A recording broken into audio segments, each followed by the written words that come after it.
மாட்டாங்களா? மேலானவைகளை தேடும் பொழுது உங்களுக்கு தெரியும் இந்த தேசத்தில் நீங்க செய்ய வேண்டிய காரியங்கள் எவ்வளவு காரியங்கள் இருக்கிறது. உங்க மேல என் மேல எப்படி ஒரு பொறுப்பு இருக்கு தெரியுமா? பரலோகம் எப்படிப்பட்ட ஒரு பொறுப்பை நம்ம மேல கொடுத்திருக்கிறதுன்னு தெரியுமா?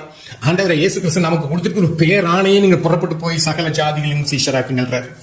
சகல ஜாதிகளும் சீஷராக்கணுன்ற ஒரு பெரிய வேலை கொடுத்திருக்காரு. அதை கூட நமக்கு தெரிஞ்சு கொள்ள முடியலையா? அதை நம்ம விளங்கிக் கொள்ள முடியலையா?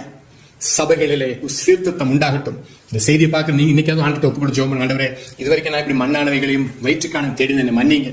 இன்னைக்கு இது ரட்சிக்கப்படாத நீங்க உண்மையிலே கேளுங்க. அன்றே எனக்கு அந்த ரட்சிப்பின் சந்தோஷத்தை தாங்க. என் பாவங்களை நான் அறிக்கை எடுக்கிறேன். நான் மண்ணானவைகளை தேடி இருக்கிறேன், பூமிக்கு அடுத்த சிந்தித்திருக்கிறேன், பெருமைக்காக ஓடி இருக்கிறேன், கௌரவத்துக்காக ஓடி என்னை மன்னிங்க. நான் பணம் பணம் பணம் பணத்தை மையமா வச்சு ஓடி என்னை மன்னிங்க. எனக்கு எல்லாவற்றையும் மன்னிப்பித்தாங்க. ஆண்டு ஒப்புரவாங்க. ஆண்டவரே அந்த ரட்சிப்பை சந்தோஷத்தாங்க. இப்ப கேளுங்க, ஆண்டவரே நான் மேலானவைகளை மேலான காரியங்கள் செய்ய ஆரம்பிக்கணும். பூமியில மேலான நோக்கத்தை மண்ணான மனுஷனை நாம இந்த பூமியில் நிறைவேற்ற ஆரம்பிப்போம். அதனால தான் பரிசுத்த ஆவியானவருடைய அபிஷேகத்தை தேவன் தந்திருக்கிறார். அந்த அபிஷேகத்துல நீங்க நிறைந்து நிற்கும் போது உங்களுக்கு மண்ணுக்கானவைகளை குப்பையா தெரியும். அதுதான் பவுல் சொல்றாரு, எனக்கு லாபமா இருந்த வேலை நான் நஷ்டமும் குப்பையுமா என்றார். அவர் நியாயப்பிரமாணத்தின்படியா பெரிய பரிசயம் தான். அவர் ஒரு செல்வாக்கு, அந்த செல்வாக்கு குப்பையா என்றார். பெரிய தொழிலதிபர், அதை குப்பையா என்றார்.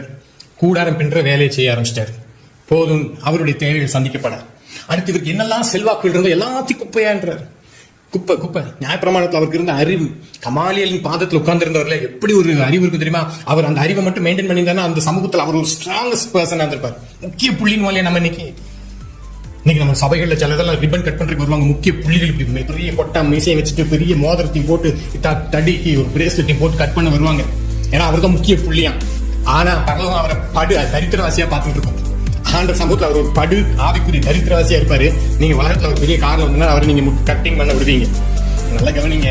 பரலோகத்துக்கு அடுத்து சிந்திக்க ஆரம்பிச்சீங்கன்னா இதெல்லாம் மண்ணானவைகள் குறித்து உங்களுக்கு எந்த எண்ணமும் இருக்காது. பரலோகத்தை குறிச்சே தான் பாரம் இருக்கும்.